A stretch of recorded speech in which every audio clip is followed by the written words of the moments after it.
God's way is always better. He guides the humble in what is right and teaches them his way. Psalm chapter 25 verse 9, NIV. God is ready and willing to guide you through life, but first you need to admit you need a guide. If you're like most people, you don't really want to follow God or anybody else. You want to go your own way. Instead of doing what God wants you to do, you take matters into your own hands. Isaiah chapter 53 verse 6 says, "All of us, like sheep, have strayed away. We have left God's paths to follow our own." NLT. Sheep, by nature, tend to wander off the path. That's why they need guidance from a shepherd. Another thing about sheep is that they have poor vision. They can't see very far ahead. It's not surprising that the Bible compares us to sheep.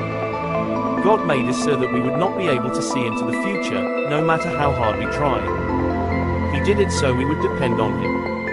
We need God to be our shepherd and lead us on the right path. Proverbs chapter 14 verse 12 says, "There is a way that appears to be right, but in the end it leads to death." NIV.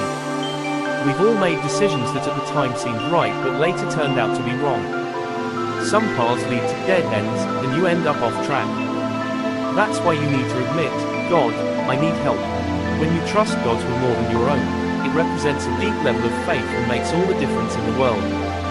If you look at your circumstances from your point of view, it won't always make sense. But when you believe that God's point of view is greater and longer and deeper than you could ever dream, the problem suddenly shrinks in size. The next step becomes clearer. When Israel's army looked at Goliath, they said, "This guy is impossible to handle. We're never going to be able to take him down." If they had trusted their point of view, they would have been defeated. But David looked at Goliath from God's point of view and said, "He's just a mere mortal man who is defiling and defaming God." He believed God could see more and do more than they could ever think of, and it led to Israel's victory. You can trust God to see the better way that leads to life. He wants to lead you on the right path, and that's exactly what He'll do when you surrender to Him and let Him be your guide.